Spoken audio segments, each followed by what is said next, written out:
Today we're going to talk about the endocrine system, and more specifically we're going to talk about the relationships between the hypothalamus and the pituitary gland.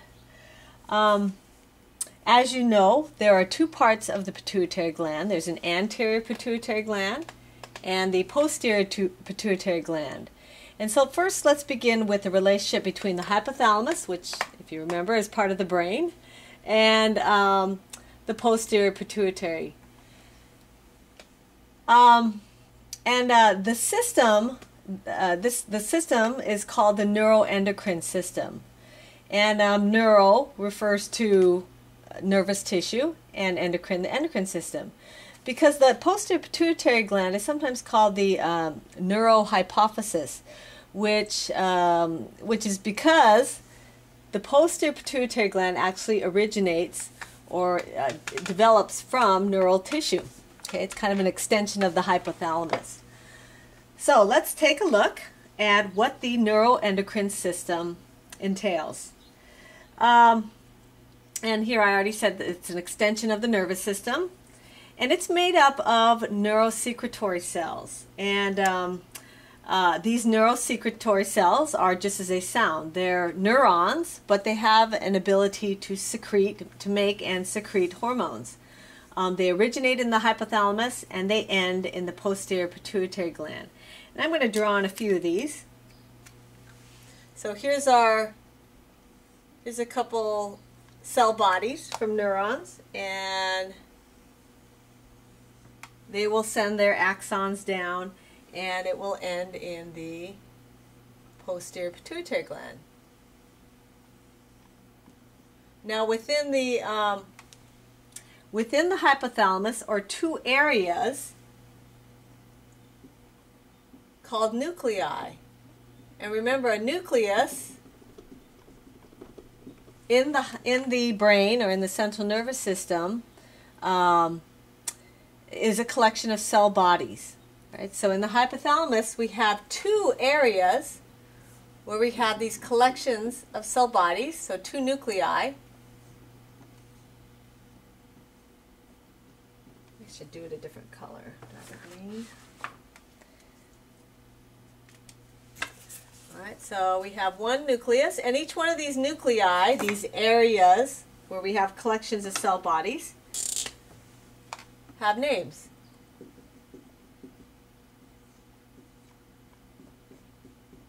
Here's our other collection of cell bodies, sending its axons down. All right. One of these nuclei, this one here, is called the supraoptic nucleus. So this is a supraoptic nucleus located there. And the other one is the paraventricular nucleus located there. All right. So they produce hormones, and they send their hormones along the axon and then secrete them here in the posterior pituitary. Now here we have a capillary system here, capillary bed, that brings blood in, okay, and then those hormones are secreted into this capillary bed and then makes its way out into the systemic circulation. All right. Now there are two hormones that are produced in the hypothalamus and transported and secreted from the posterior pituitary gland, and these are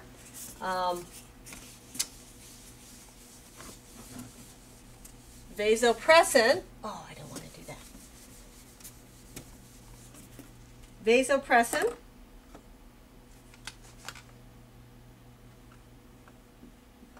sometimes called antidiuretic hormone, and the other one is oxytocin.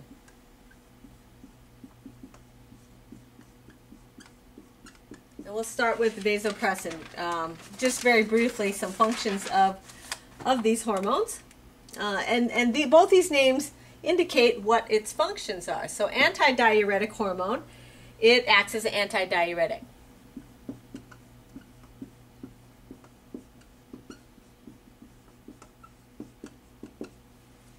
Okay. We've seen this hormone mentioned in the urinary system, and and many other places actually. So it enhances water retention in the nephrons. Okay, so it increases water permeability in the distal convoluted tubules and collecting ducts, and allows us to save water. Its other function is, from its name, vasopressin, and it causes smooth muscle contraction.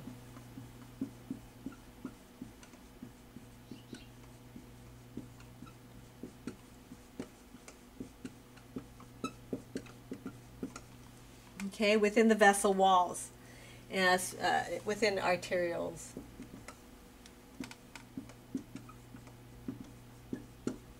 Okay, so it acts as a vessel pressor or constrictor. So, and what it does is it increases blood pressure.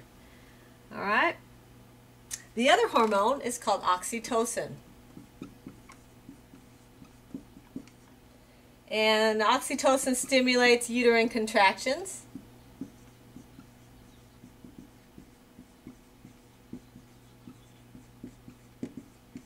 So it's important in giving birth, and also milk ejection.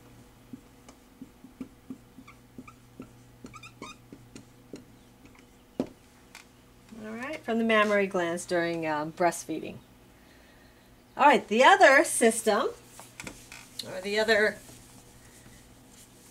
relationship that we're going to look at, is a relationship between the hypothalamus and the anterior pituitary gland.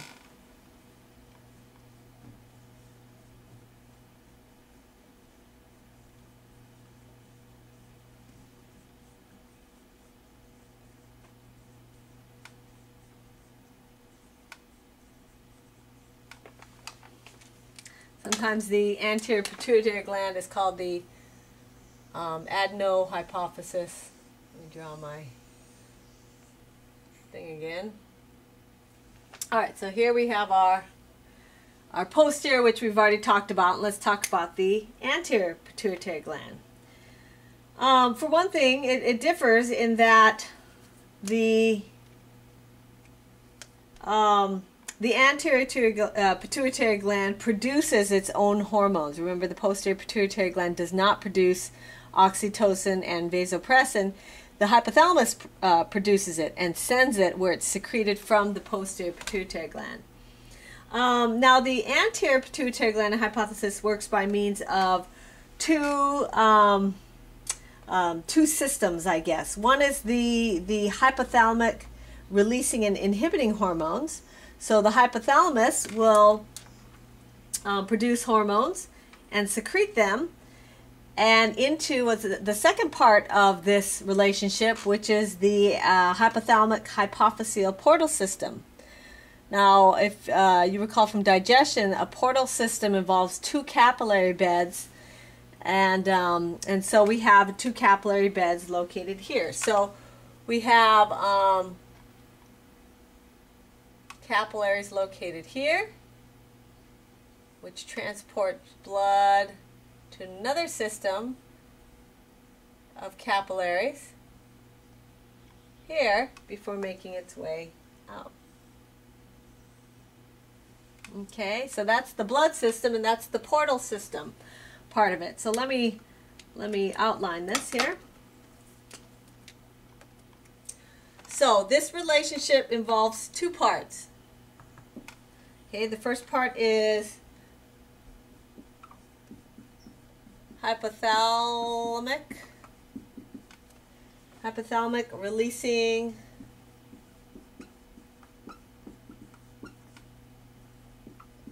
and inhibiting hormones.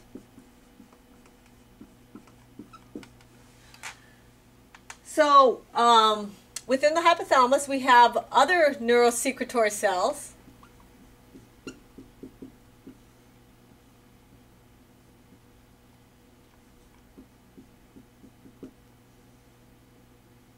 which produce hormones called releasing and inhibiting hormones. Okay. And And they do just what they say. Releasing hormones causes the anterior pituitary gland to release or secrete its hormones, whereas inhibiting hormones prevents the secretion of anterior pituitary gland hormones. So, okay, just a couple things. Hypothalamus.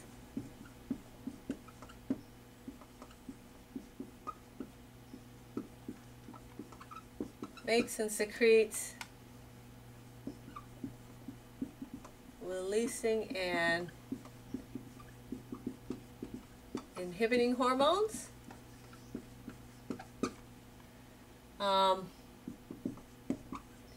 Into the portal system.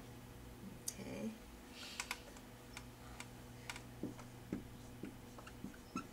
So these hormones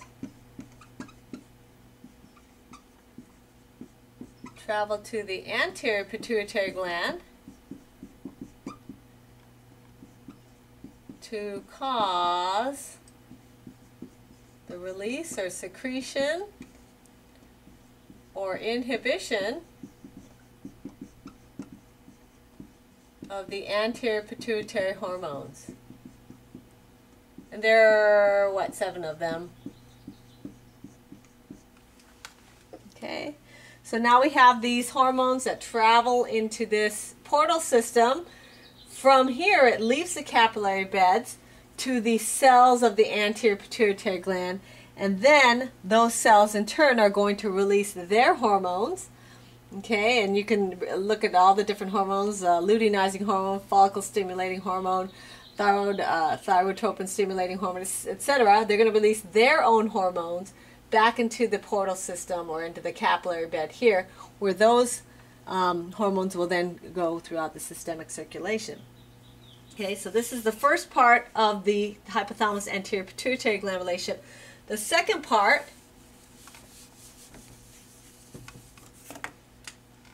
which I've already talked about, is the portal system.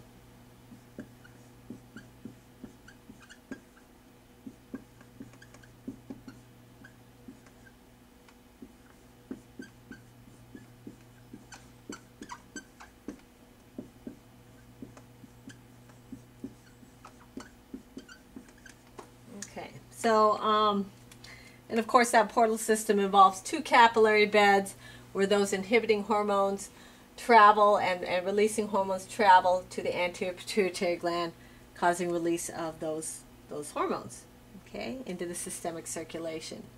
So, in summary, the hypothalamus-pituitary gland relationship involves those neurosecretory cells in the supraoptic and paraventricular nuclei, which makes the oxytocin and the vasopressin, which travels down to the posterior pituitary gland where it's secreted directly into a capillary bed. All right.